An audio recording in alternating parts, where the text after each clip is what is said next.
പുറപ്പാട് 29-ാം അധ്യായം. അഭിഷേകക്രമം. എനിക്ക് പുരോഹിത ശുശ്രൂഷ ചെയ്യുന്നതിന് അവരെ നിയോഗിക്കാൻ നീ ചെയ്യേണ്ടതിതാണ്.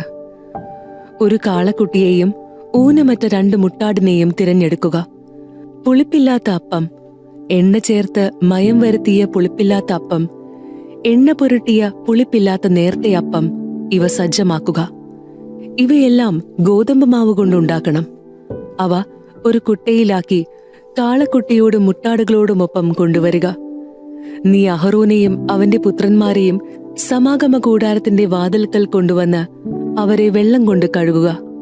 അങ്കി, എഫോദിന്റെ നിലയങ്കി, എഫോദ്, ഉരസ്ത്രാണം, എഫോദിന്റെ ചിത്രത്തയ്യലുള്ള അരപ്പട്ട എന്നിവ അഹറോനെ അണിയിക്കണം.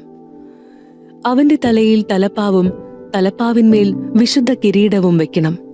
അനന്തരം തൈലം തലയിലൊഴിച്ച് അവനെ അഭിഷേചിക്കുക. അവന്റെ പുത്രന്മാരെ കൊണ്ടുവന്ന് അങ്കികൾ ധരിപ്പിക്കുക.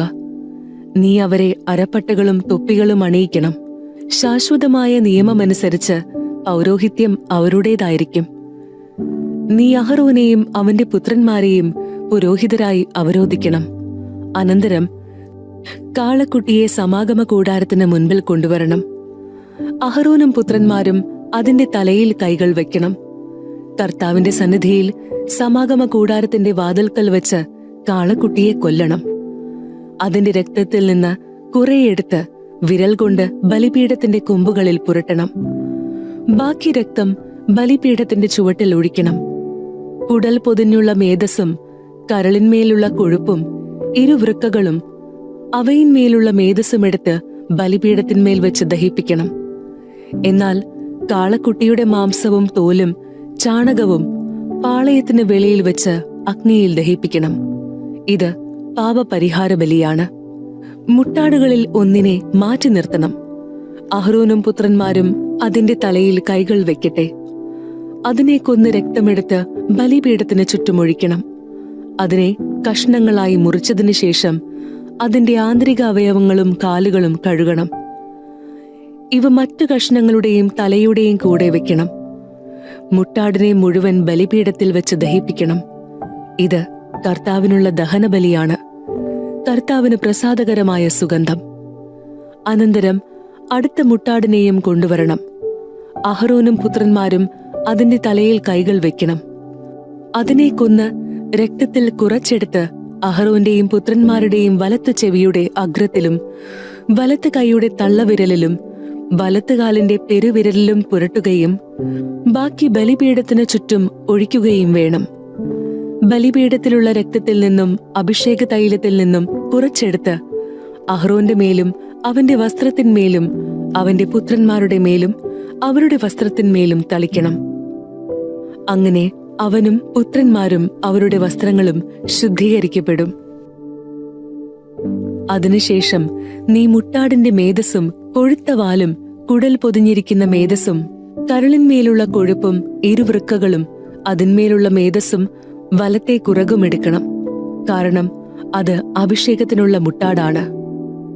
കർത്താവിന്റെ സന്നിധിയിൽ വച്ചിരിക്കുന്ന പുളിപ്പില്ലാത്ത അപ്പത്തിന്റെ കുട്ടയിൽ നിന്ന് ഒരപ്പവും എണ്ണ ചേർത്ത് മയം വരുത്തിയ ഒരപ്പവും നേർത്ത ഒരപ്പവും എടുക്കണം. ഇവയെല്ലാം അഹ്റോന്റെയും പുത്രന്മാരുടെയും കരങ്ങളിൽ വെച്ച് കർത്താവിന്റെ സന്നിധിയിൽ നീരാജനം ചെയ്യണം. അനന്തരം അത് അവരുടെ കൈകളിൽ നിന്ന് വാങ്ങി ദഹനബലിയോടൊന്നിച്ച് ബലിപീഠത്തിൽ വെച്ച് ദഹിപ്പിക്കണം. ഇത് കർത്താവിനുള്ള ദഹനബലിയാണ്, കർത്താവിന് പ്രസാദകരമായ സുഗന്ധം. അഹ്റോന്റെ അഭിഷേകത്തിനായി അർപ്പിച്ച മുട്ടാടിന്റെ നെഞ്ചെടുത്ത് കർത്താവിന്റെ സന്നിധിയിൽ നീരാജനം ചെയ്യുക. ഇത് നിന്റെ ഓഹരിയായിരിക്കും. അഭിഷേകത്തിനായി അർപ്പിക്കുന്ന മുട്ടാടിൽ നിന്ന് നീരാജനം ചെയ്ത നെഞ്ചും കുറകും വിശുദ്ധീകരിച്ച് അഹ്റോനും പുത്രന്മാർക്കുമായി മാറ്റിവെക്കണം. ഇസ്രായേൽ ജനത്തിൽ നിന്ന് അഹ്റോനും പുത്രന്മാർക്കും നിയമപ്രകാരം എന്നും ലഭിക്കേണ്ട അവകാശമാണിത്.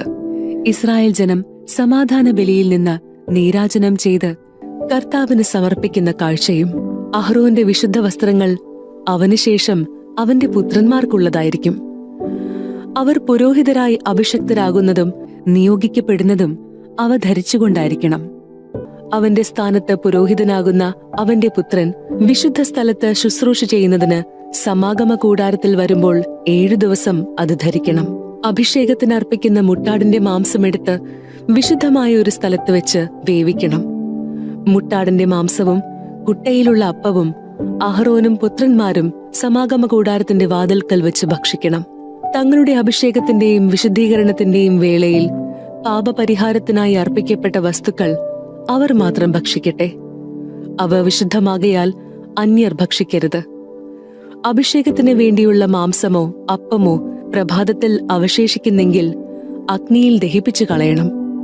അത് വിശുദ്ധമാകയാൽ ഭക്ഷിക്കരുത്. ഞാൻ നിന്നോട് കൽപ്പിച്ചിട്ടുള്ളതുപോലെ അഹ്റോനോടും പുത്രന്മാരോടും അനുവർത്തിക്കുക.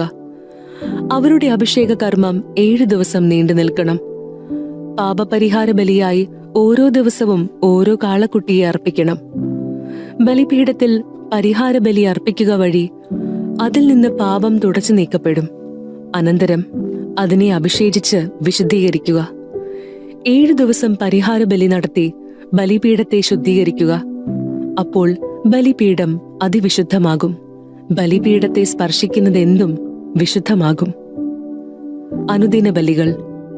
ബലിപീഠത്തിൽ അർപ്പിക്കേണ്ടത് ഇവയാണ്: 1 വയസ്സുള്ള 2 ആട്ടിൻകുട്ടികളെ വീതം എല്ലാ ദിവസവും അർപ്പിക്കണം. ഒന്നിനെ പ്രഭാതത്തിലും മറ്റേതിനെ സായാഹ്നത്തിലുമാണ് അർപ്പിക്കേണ്ടത്. 1-ാമത്തെ ആട്ടിൻകുട്ടിയോടൊപ്പം 4-1 ഹിൻ ശുദ്ധമായ ഒലിവെണ്ണയിൽ കുഴച്ച 10-1 ഏഫാ മാവും പാനീയബലിയായി 4-1 ഹിൻ വീഞ്ഞും സമർപ്പിക്കണം.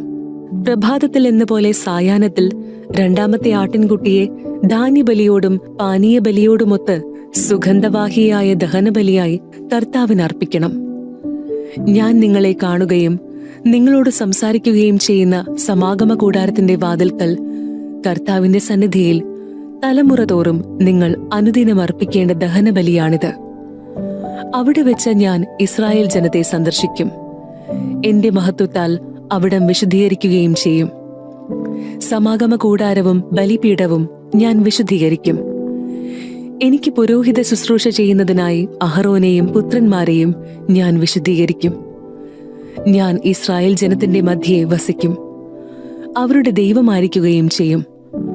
അവരുടെ ഇടയിൽ വസിക്കാൻ വേണ്ടി അവരെ ഈജിപ്തിൽ നിന്ന് കൊണ്ടുവന്ന അവരുടെ ദൈവമായ കർത്താവ് ഞാനാണെന്ന് അവർ അറിയും. ഞാനാണ് അവരുടെ ദൈവമായ കർത്താവ്.